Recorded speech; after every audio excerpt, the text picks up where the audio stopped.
Voilà. Et ben du coup, on va faire quand même un petit peu de lecture parce qu'il y a le bouquin Paris Canvas qui est quand même très chouette. Et ça, raconte comment ça s'est passé ce livre. Alors en fait, moi j'étais à Paris à l'époque, j'étais journaliste à Radio France et j'étais un peu en pause. Et Marie-Christine Guérin cherchait quelqu'un qui soit à Paris pour pouvoir rencontrer Robert régulièrement. Vu que Robert n'a jamais voulu quitter Paris, il a toujours vécu là-bas, il vivait à Jouy en Josas dans les Yvelines, et donc voilà, c'était un petit peu l'occasion qui fait le larron, on va dire, hein. C'était pratique, moi je pouvais aller le voir très souvent. Et, euh, et voilà, et c'est vrai que quand je suis allée le voir, très honnêtement, bon, j'avais un petit peu lu quelques infos sur lui, mais j'ai découvert vraiment surtout quelqu'un de très attachant, et je me suis dit, mais il faut, voilà. Il avait raconté beaucoup de choses dans 20 ans de cordée qui racontait justement toutes ses aventures avec Lucien. Mais lui, d'abord, il avait fait d'autres expéditions sans Lucien, hein. Lucien, après la Concagua, n'a pas pu faire toutes les mêmes expéditions que Robert, quand même, le temps. Ben, on voit, voilà. Il a perdu quand même. Oui, il y avait pas mal de doigts, les doigts de pied aussi. Oui, les premières expéditions des années 50, enfin après la Concagua, je pense qu'il n'aurait peut-être pas pu suivre. Donc voilà, donc c'était comme ça que ça s'est passé. Je vais lire un petit peu le début, parce que pour qu'on comprenne vraiment aussi, Robert il est important pour ce qu'il a fait, mais aussi pour ce qu'il représente, donc sur l'alpinisme parisien, mais de la base. Le 6 juin 1944 est une date inoubliable, aussi importante que celle qu'il notera plus tard dans ses carnets d'alpiniste. Il a vu les chars américains traverser Bullion, désormais il se sent invincible, même si le creux à l'estomac qu'il ressent depuis le début de la guerre est toujours d'actualité. À défaut de se rassasier en quantité suffisante, l'adolescent a trouvé le moyen d'assouvir son besoin de liberté. Il marche. Pas tout seul. Ils sont des dizaines à avoir rejoint le mouvement des auberges de jeunesse un peu avant la libération. Cette organisation, l'équivalent de gauche du scoutisme, organise des randonnées tout autour de Paris et créera plus tard le réseau d'hébergement international que l'on connaît. Pour le moment, c'est un simple rendez-vous dans une gare, destination la région parisienne, souvent Ermenonville dans l'Oise ou les villages de la vallée de la Chevreuse. Le soir, on campe au cours d'un feu, filles et garçons réunis. Robert se lie d'amitié avec Gisèle Denis, une charmante habitante de Vanves, puis avec son petit frère, né 4 ans après, Robert. Edmond Denis n'est encore qu'un gamin, mais les deux garçons ne vont plus se quitter. En 1945, ils s'inscrivent à l'Union des jeunesses républicaines de France dans la mouvance communiste. Mais comme on leur demande de défiler pour le 1er mai, ils claquent la porte. Pas question de marcher au pas et de réciter des slogans. Ce qu'ils veulent, c'est de l'aventure. Ils décident d'essayer le canoë, premier coup de rame, sur un affluent de la Seine, mais la flotte, ce n'est pas vraiment leur truc. C'est alors qu'un camarade randonneur leur fait une proposition. Et si on allait varraper à Fontainebleau, suggère le garçon coiffé d'un béret genre chasseur alpin, qui lui donne une certaine autorité. Mais qu'est-ce que tu nous racontes, se moque Robert. C'est quoi varraper ? Tu peux pas dire randonnée comme tout le monde ? Mais ça n'a rien à voir, enfin, tu ne connais pas la varap, ironise l'autre. C'est un nouveau sport que j'ai déjà pratiqué. Il faut monter en haut des rochers, ça demande beaucoup de force. Ça me semble bizarre ta varap, déclare Robert avec une moue trompeuse. En réalité, il meurt d'envie d'essayer. Au début, ce n'est pas une partie de plaisir, ces rochers sont à peine plus hauts que leurs assaillants, mais à l'air de rien, ils résistent. Coincés dans de grosses chaussures de marche, les pieds ripent, les doigts cherchent en vain les prises minuscules, les bras sont en feu. Un dimanche, Robert voit arriver un vieux, âgé de 35 ans au moins, qui dépose un tapis devant une grosse boule problématique, s'essuie les pieds et atteint le sommet en moins de temps qu'il ne faut pour le dire. Piqué au vif, le jeune homme attaquera ce bout de caillou plusieurs week-ends d'affilée jusqu'à la victoire. Donc c'est comme ça qu'il commence en fait, à Fontainebleau. Il commence à Fontainebleau, on a beaucoup d'images dans le film avec Bernard Giraudot moi je trouve ça incroyable parce que du coup quand j'ai rencontré Robert, je suis allée beaucoup à Fontainebleau voir, moi je suis née ici et aller voir ces rochers, c'est fantastique Fontainebleau, mais on a du mal on voit que c'est difficile, mais comment ces blocs, ces gros blocs de grès leur ont permis ensuite d'arriver à Chamonix et directement d'aller faire des ascensions incroyable, avec de l'altitude, avec beaucoup de techniques de cordes, alors qu'à Fontainebleau, on n'utilise quasiment pas de cordes. Mais je pense que c'était une école d'escalade et de finesse, d'appréhension du rocher vraiment incroyable. Et ces jeunes gars là qui étaient tous plus ou moins ouvriers, à faire des boulots vraiment durs. Ils travaillaient toute la semaine jusqu'au samedi midi, et le samedi midi ils montaient dans un vieux bus tout pourri, ils arrivaient à Fontainebleau, ils s'épuisaient tout le week-end, et c'est comme ça qu'ils sont devenus des grimpeurs. Enfin, ça m'a vraiment fascinée de voir l'école que c'est. Ça changeait un peu justement du guide chamoniard qui a grandi ici et qui évolue ici en permanence. Ouais. Et puis de l'autre aussi qui était plutôt le client qui venait avec pas mal d'argent et qui pouvait faire de la montagne. C'était vraiment les parigots, quoi. Oui, et les parigots étaient forts, et même Robert me disait de temps en temps, Robert il avait un côté, il pouvait être très modeste, et en même temps il aimait bien, quand quelque chose... Quand il réussissait, il aimait bien le dire, et il me disait des fois, moi je pense qu'on grimpait mieux que Lionel Terray. On était plus, on escalade plus, on grimpait mieux que Terray, quoi. Hein. Cela dit, oui. Mais après, avec pas la même, parce que les Parisiens, ils se sont fait, dans le glacier des Nantillons, Robert il me racontait les étés dans les années 50, il y avait des Parisiens dans les crevasses du glacier des Nantillons tous les étés, quoi. C'était vraiment, ils connaissaient pas la neige, vraiment, alors là, pour tout ce qui était neige et glace, par contre, là, il y avait des lacunes. Hein. Alors, au fur et à mesure, ils commencent à sortir un peu de chez eux. Et le printemps 1952 a été consacré à un véritable tour de France des falaises. Cormeaux en Bourgogne, les Ardennes, belges, particulièrement apprécié également la descente en stop jusqu'au Calanque à Marseille. Tout est tellement doux là-bas, le calcaire, l'odeur du thym, le goût du pastis. Au bistrot de Callelongue, les pieds dans l'eau, on dévore d'énormes assiettes de pâtes et s'il en reste, on les emporte discrètement dans un sac. Tout est bon à prendre.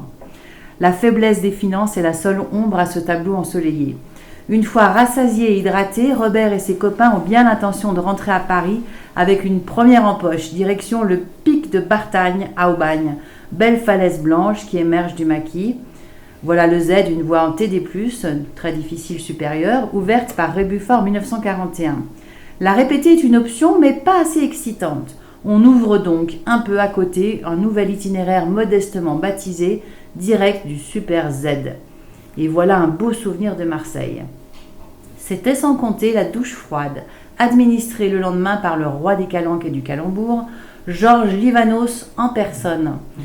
Les garçons connaissent par cœur ses exploits et se risquent à l'aborder au pied d'une falaise. « Bonjour le grec » hostile a utilisé son surnom. « Salut les jeunes » répond Livanos, son éternel gitane aux lèvres. « Qu'est-ce que vous faites par ici, vous grimpez ?»« Oui, et hier nous avons ouvert la directe du Super Z » précisèrent les Parisiens.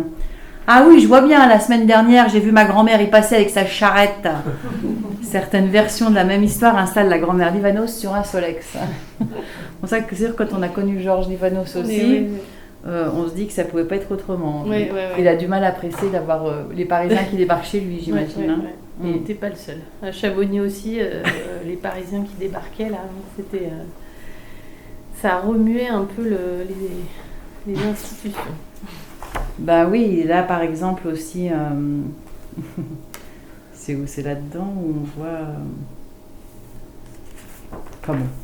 Il y a un moment donné où on voit, oui, je crois que c'est Madame Le Sœur qui se plaint, qu'ils sont à Chamonix, ils sont partis tous en montagne et puis elle n'a plus de nouvelles, il n'y avait pas de portable à l'époque, il n'y a pas de radio, il n'y a rien. Et elle va demander au bureau des guides si elle peut avoir de l'aide, si quelqu'un peut faire quelque chose. Je ne sais plus où est-ce qu'ils sont partis d'ailleurs. Hein. Oui. Exactement. Oui, je ne sais plus, dans une des églises. Je ne sais plus. Et attends, alors, du coup, j'ai un trou, ils lui répondent un truc absolument affreux, en gros. Si c'est des Parisiens... Ils répondent... On s'en fiche un peu, quoi. Voilà. Ils peuvent se débrouiller, quoi. Ah voilà, c'est ça. Non, c'est pas ça. J'avais trouvé tout à l'heure. Non, mais oui, ils ont qu'à se démerder, quoi. Oui, voilà, ouais. C'est des Parisiens, ils ont qu'à se démerder. Enfin, c'est pour dire l'accueil chamoniard très sympathique. Mais ils se sont quand même fait des super amis à Chamonix. Hein. Oui. Pas non plus, voilà. Ah ouais. Ouais, je crois que c'est là. Il y a l'Étienne Seigneur, c'est à Chamonix ou... À Mégevent. Ouais. D'accord.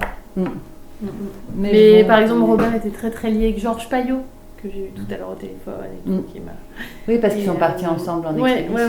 Pas mal de choses. Non, puis ils aimaient bien. Et puis dans les amis de Robert, il y en a beaucoup qui sont devenus guides, hein, eux-mêmes.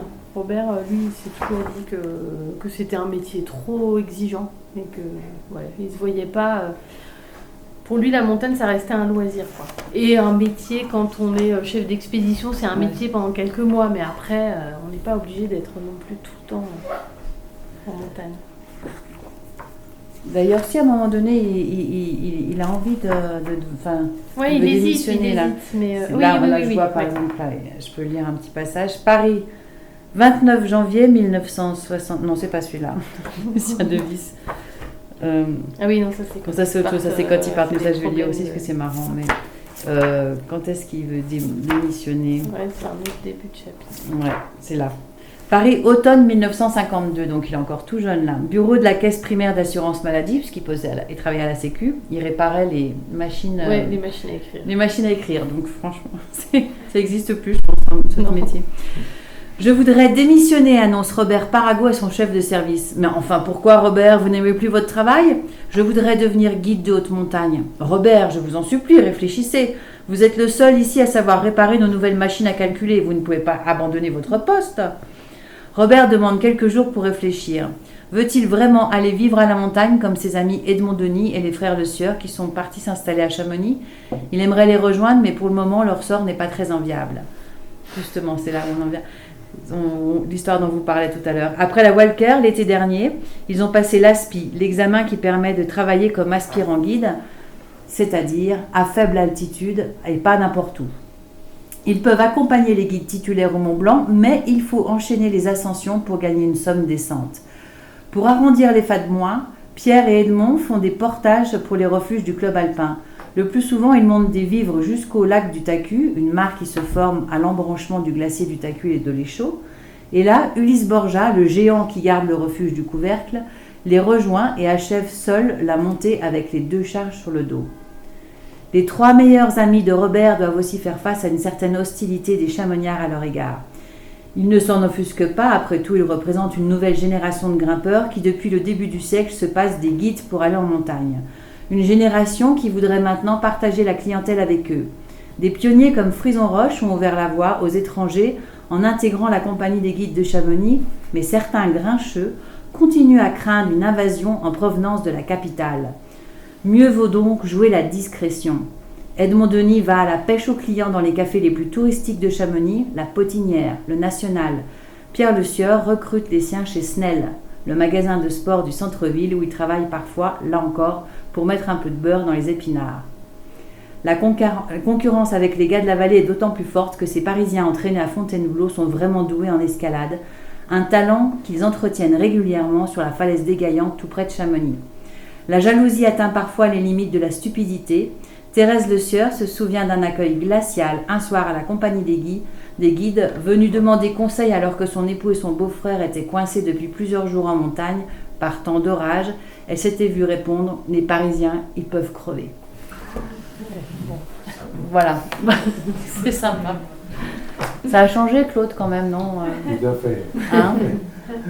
Il y a bientôt plus d'étrangers que de chamoniards en compagnie. Ouais. Mais ça, c'était vraiment juste après-guerre, en fait. Oui, c'était net. Hein. Ouais. C'était une époque... Fallait quand même se faire accepter, je pense. Hein.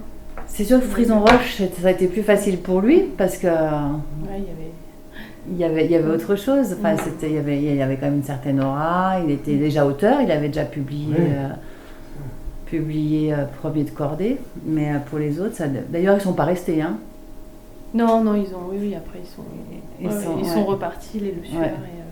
Et Edmond Denis, il s'est installé du côté d'Avoria. Il a été plus. Ouais. Mais. Le Sieur, je ne sais pas ce qu'ils sont devenus. Eh ben, moi je les ai pas eu depuis longtemps, mais ils sont plutôt du côté de la région parisienne. Hein. Les attaches, elles restent. Et donc les deux, Lucien et Robert, sont connus très très très jeunes. Hein. Oui. C'est une amitié assez. Et là, par exemple, là, tu écris à première vue. Les conducteurs de ce vélo pédalent dans des directions opposées. D'un côté, Robert, le garçon appliqué, presque maniaque, qui ne part jamais en montagne sans avoir étudié le topo et qui apprécie au retour une bonne nuit de sommeil. Physiquement, un visage doux et arrondi, les cheveux châtains, toujours bien coupés.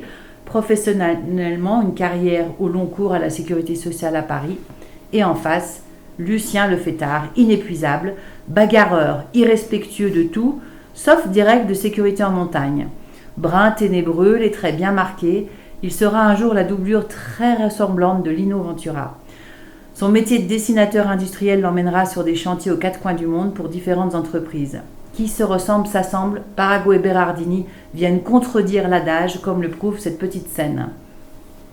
Tu m'emmerdes, Robert, tu prépares tout le matériel comme si j'étais pas capable de m'en occuper, se plaint un jour Lucien, au camp du Cob à Chamonix. D'accord, tu n'as qu'à faire le sac aujourd'hui. Tout est prêt, déclare triomphalement Lulu quelques minutes plus tard. T'es sûr que tu n'as rien oublié ? Tu m'énerves tellement. On a tout, répète Robert à la gare du Montanvert. Vraiment, Robert, tu me fais chier. La corde, Lucien, la corde, hurle Robert, tandis que son compagnon repart déjà en courant chercher le précieux matériel. Leur cordée insolite tiendra bon jusqu'au décès de Lulu le 14 décembre 2005. Dès sa formation, le duo provoque l'admiration, en témoigne une série d'articles parus dans Libération en 1953. Pierre Portier décrit Fontainebleau comme un gymnase de l'alpinisme dont Robert et Lucien sont les plus dignes athlètes. Pour impressionner le journaliste, ils enchaînent les voies mythiques du Cuvier et le Paillon, de Cartier-l'Orange, de la Marée Rose ou la Stalingrad. Berardini est plus puissant, Parago plus fin, mais nos deux acrobates de la Roche réussissent avec des moyens différents à passer partout. Oui. Oui, c'était vraiment une cordée. Oui, à la fois deux hommes très différents, mais qui s'accordaient au mieux. Voilà. Et je pense qu'en expé aussi, puisque Claude était avec eux, ça devait aussi bien se combiner, je pense, sur l'organisation. Il n'y a jamais d'engueulade, de gros clashs. Avec Robert, c'était un chef d'expédition absolument extraordinaire. Il n'avait jamais besoin parce que quand on est chef d'expédition, on doit imposer des choix, des choses comme ça. Il n'avait jamais eu aucun problème avec lui. Il avait une façon de tout adoucir les angles, et vraiment c'est une expédition qui s'est passée sans aucun problème. Et Lucien était pas de problème, c'était Robert qui commandait, et Lucien ne s'est jamais rebellé. Oui. Je crois qu'ils avaient trouvé leur équilibre avec le temps, après la Concagua, je pense que... Et je pense que Lucien était reconnaissant vers Robert de l'avoir aidé à... Là, c'était un vrai retour à la montagne. Après la Concagua, Lucien, il est rentré quand même vraiment c'était un des plus abîmés, lui. Hein. Oui, c'était vraiment... Voilà, il pensait qu'il referait plus de montagne et Robert l'a pas lâché jusqu'à ce que... Et après, arriver à faire, même quand on le voit grimper dans le film, là, c'est quand même c'est fort, hein. Plus abîmé qu'Herzog, en fait, Lucien. Non, c'était... Je sais, pas... Surtout les pieds, les orteils et puis la main gauche. Ouais. Apparemment, il restait juste ce qu'il fallait pour y arriver, quoi. Ouais. Et... qu'est-ce que... Oui, là, je vais vous le dire.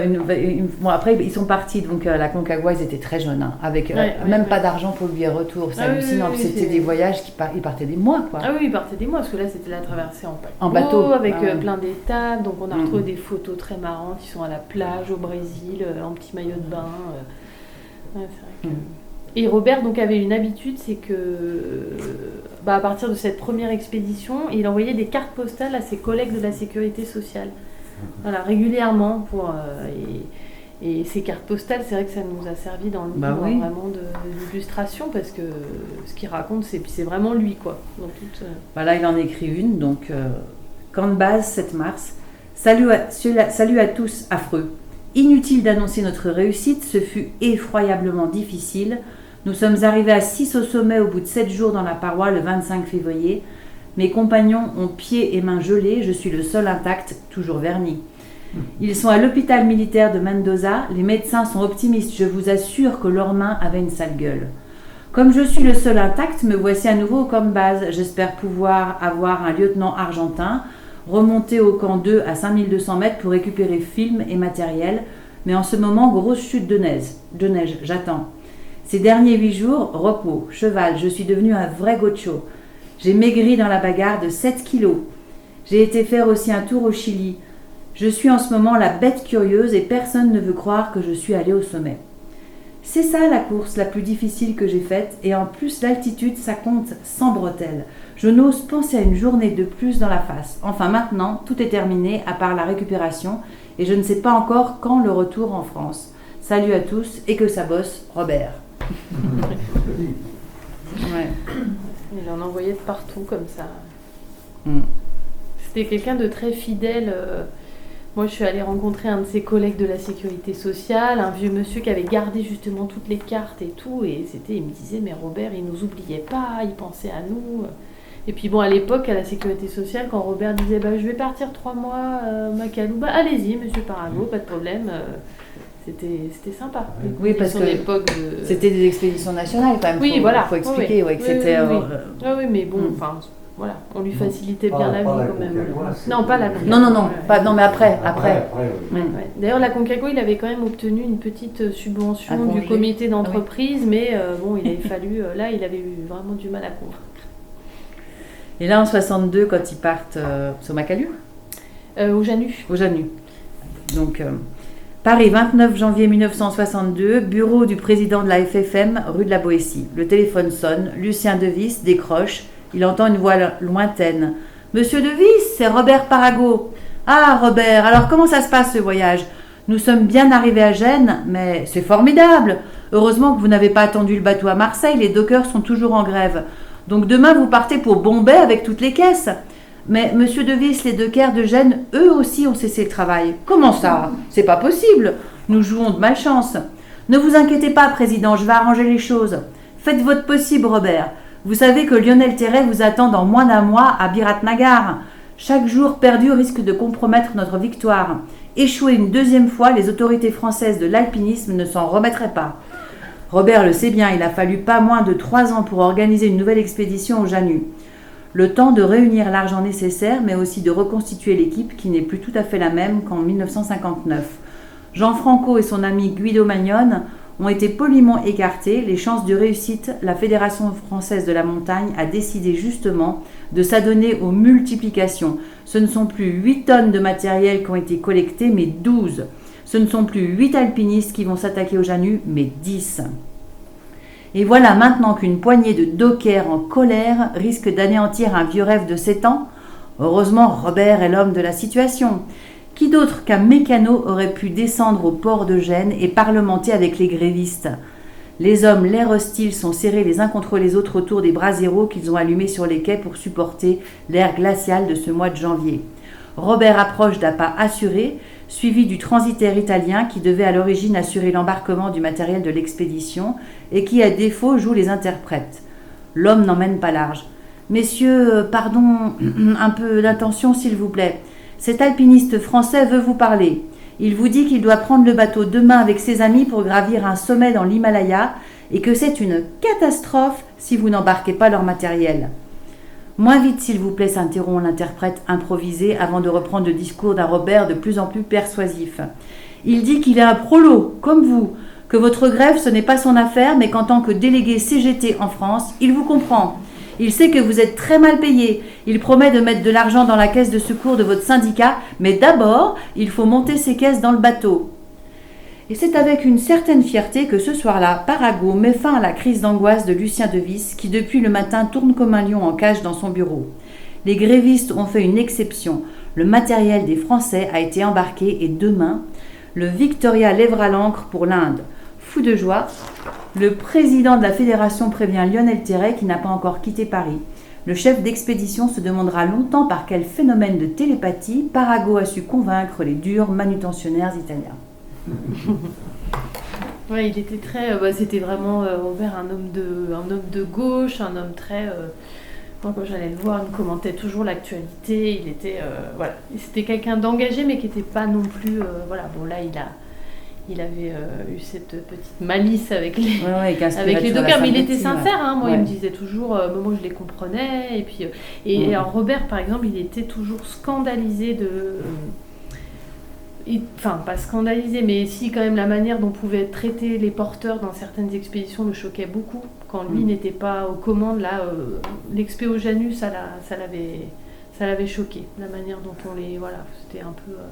Donc lui, après, je sais que pour le Makalu, où lui, il était chef, là, il était très attentif à ce qu'il n'y ait pas de blessés, qu'on les traite dignement, enfin, le plus dignement possible. Et voilà, il était sincère là-dessus. Et au Pakistan, il a été pareil, les portages au Pakistan, à l'époque, c'était quand même vraiment aussi très très compliqué. Les conditions de vie des gens dans les villages, par moments, il me disait, voilà, nous on arrive, on a tout notre confort, et puis les gens, là, ça le touchait, quoi. Voilà. Là, je vais lire un petit passage aussi où ils partent pour prendre l'avion. Là, ils sont tous tout beaux sur la photo. Là, on les voit tous en costume. Donc, il y a Claude Jacquot, Yannick Seigneur, Dominique Le Prince Ringuer, Robert Jacob, Robert Parago, Lucien Bérardini, Fernand Audibert et le docteur Hénin et Georges Payot. Tout est prêt pour le 9 juin 1966. Pour une fois, Robert n'est pas obligé d'accompagner le matériel parti quelques jours plus tôt en bateau. Le périple aérien qui attend l'équipe n'en reste pas moins impressionnant. Georges Payot le récite encore avec émerveillement. Paris, Lisbonne, Pointe-à-Pitre, Caracas, Bogota, Quito et enfin Lima.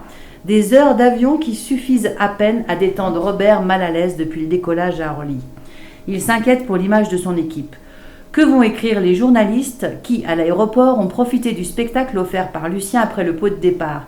Il n'a cessé de faire le pitre, s'amusant à entrer et sortir de l'avion plusieurs fois de suite, sous prétexte qu'il sentait une forte odeur de kérosène. Les nouveaux soucis de Robert ne sont pas terminés, puisqu'à l'arrivée à Lima, c'est au tour de Claude Jacquot de faire les siennes. Des journalistes se précipitent sur les alpinistes, mais leurs questions ne portent pas sur le Huascarán. On est en pleine polémique sur les premiers essais nucléaires de la France qui doivent commencer quelques jours plus tard dans l'atoll de Mururoa, au large du Pérou. Claude Jacquot déclare haut et fort qu'il est contre la bombe atomique, ce qui voudra à Robert un appel courroucé de l'ambassadeur de France au Pérou. « Que voulez-vous » répond Robert. « Je ne peux pas leur mettre des sparadraps sur la bouche. »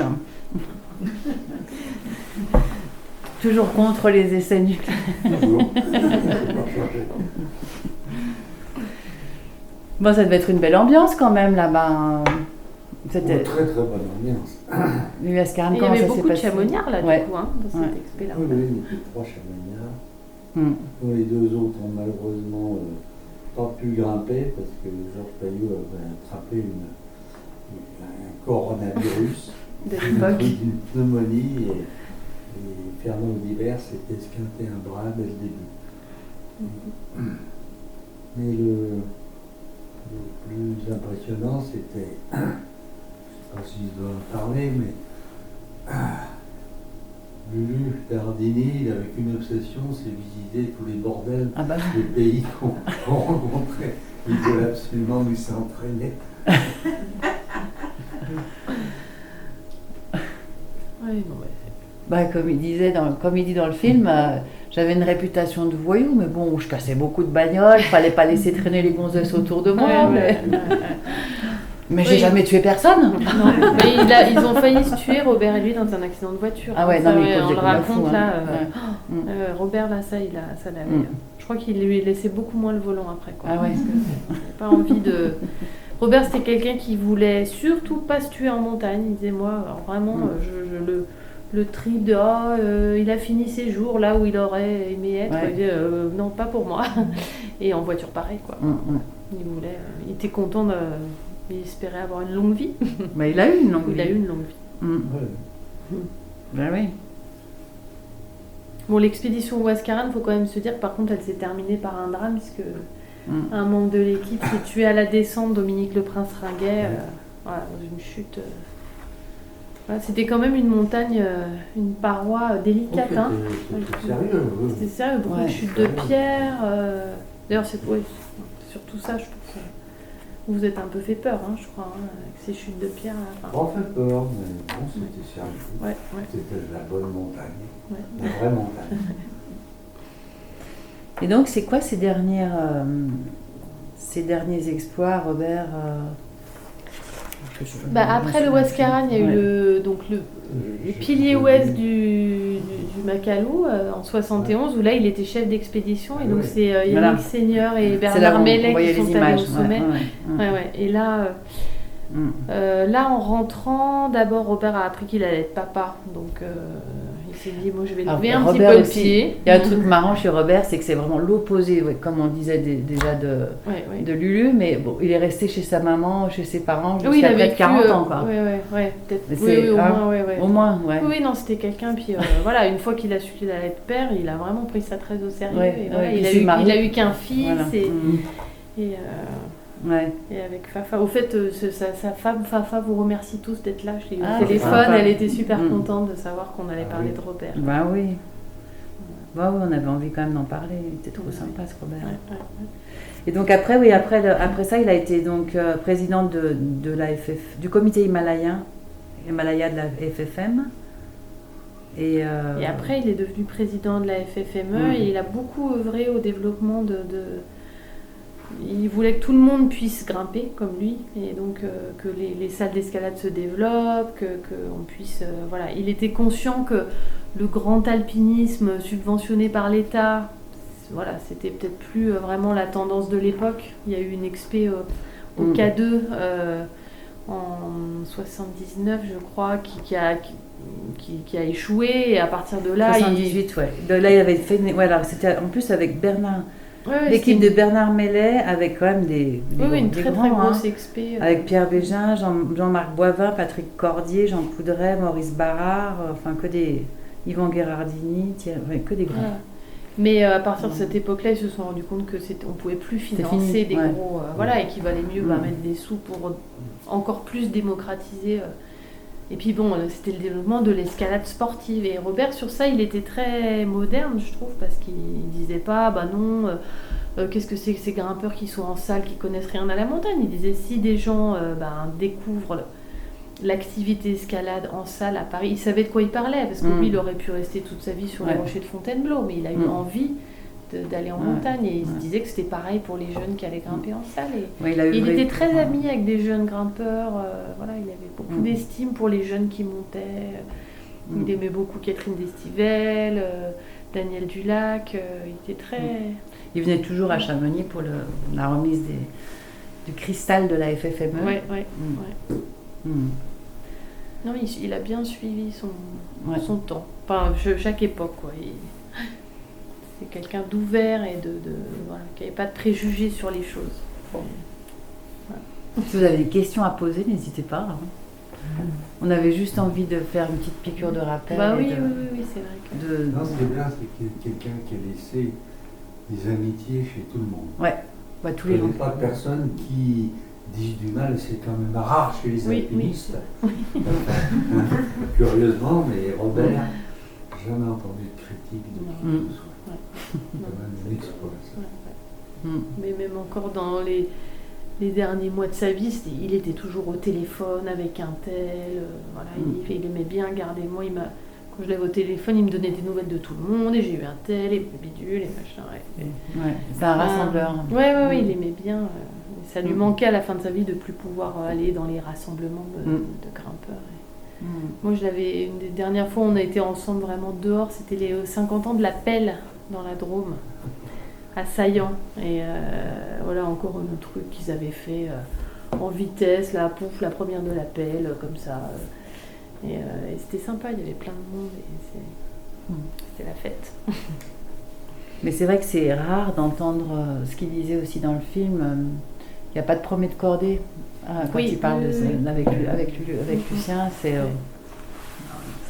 pareil, quoi. On est qu'un, quoi. C'est pareil. Pas un devant derrière. Ce qui est rare aussi dans le milieu d'entendre des choses comme ça, quoi. Voilà. Une petite anecdote qui n'a pas de rapport, sauf qu'on a beaucoup vu Fontainebleau dans le film. Et j'ai rencontré Laurent Chevalier, qui est un cinéaste, qui fait un film sur Fontainebleau en ce moment. Ah oui. Et il m'a dit quelque chose que j'ignorais complètement. Fontainebleau est devenu célèbre dans le monde. Et il y a des centaines de grimpeurs qui viennent parce que le grès de Fontainebleau a un côté mythique. Et c'est plein de grimpeurs de toutes les nationalités qui viennent à Fontainebleau pour découvrir le grès de Fontainebleau. C'est chouette. Tant mieux. Tant mieux, mais c'est vraiment... Il m'a dit aussi que, j'ai oublié son nom malheureusement, Il y a un grimpeur qui est considéré comme le plus fort grimpeur actuel. J'ai oublié son nom, c'est un Français, qui a fait le premier 9 de Fontainebleau. Donc Fontainebleau, oui, je vois qui c'est. le 8 c'est du 9, tu vois, déjà. Et qui grimpe pieds nus. Ah oui. Entendu parler. Oui, j'en ai entendu parler, je ne sais plus son nom non plus, mais j'en ai entendu Ouais, parler. Il a les cheveux au milieu du dos. Oui, il a des longs cheveux, ouais. Voilà, et il grimpe pieds nus. C'est Il dit que ça lui sert beaucoup parce que de temps en temps, il arrive à coincer un orteil dans quelques chaussons, il ne pourrait pas. Donc ça m'a rappelé ça, cette image de Fontainebleau. Bah ouais. Ah ben, c'est un endroit magique. Bon, ils n'étaient pas les premiers à Fontainebleau non plus. Hein, Oui, bah non, c'était. Avant, il y a eu Pierre Alain et les Pures Lumières, mais c'était. Ouais. Voilà. Mais c'était. Pierre Alain, il n'est pas venu s'installer comme guide à Chamonix. Hein, ouais. Bon, bah voilà. Enfin, à part moi que vous ayez des questions. Mais il venait souvent à Chamonix, il venait régulièrement. Robert ? Ouais. Robert, oui. Ouais. Oui. L'hôtel de Paris et au National, Oui. c'était leur camp de base. Hein. Ouais. Quand ils étaient jeunes, ils venaient souvent. Après il continue. Enfin, il est toujours venu. Moi, j'ai toujours vu aussi. Enfin, franchement, souvent quoi. Et parfois, au début de leur carrière, ils avaient leurs 2 semaines de congés payés, ils venaient jusqu'à Chamonix et parfois ils me disaient on avait 2 semaines de pluie. Ouais, On attendait, on avait toute l'année, on avait attendu ça et puis. C'était avant le réchauffement climatique. Oui, c'est ça. Ouais. Moi, je voulais dire que on a vu Bernard Giraudot et que c'est lui qui a préfacé le livre. Donc, et c'est franchement, je pense, un de ses derniers écrits avant son décès. Oui, ils étaient très copains. Ce texte qu'il a écrit, il l'a fait vraiment parce qu'il aimait beaucoup Robert, parce que je trouve qu'il était au bout. Il était déjà malade. Hein. Il était très très mal quand il l'a fait, donc voilà. Et puis je voulais dire aussi. Il est parti quand Giraudot ? Eh ben, le livre il est sorti en 2010, donc je dirais. 2010. Je pense qu'il est mort en 2010. 2010. Et puis voilà, c'est un livre où je trouve qu'on voit beaucoup de photos dans le film aussi, et les illustrations sont vraiment, je trouve que ça permet de traverser 50 ans de l'alpinisme avec des photos. En fait, dans la cave de Robert, c'était rempli de photos, et puis on a eu accès à toutes les archives de la FFME, et c'est vrai que voilà, ça c'est un travail qu'on a fait avec ma maman Catherine, qui est iconographe, qui a bossé sur beaucoup de livres ici, et c'est un régal, je trouve, les photos d'époque, là, moi ça me... Et son fils qu'on voit dans le film, il continue la montagne ? Ouais, Christophe, il n'en a pas fait son métier, mais c'est un très bon grimpeur. Et puis, il travaille à la Sécu ? Non, ingénieur. Non, c'est un ingénieur. Voilà. Mais il est toujours en région parisienne aussi. Voilà. Merci. Mais je vous en prie. Merci à vous.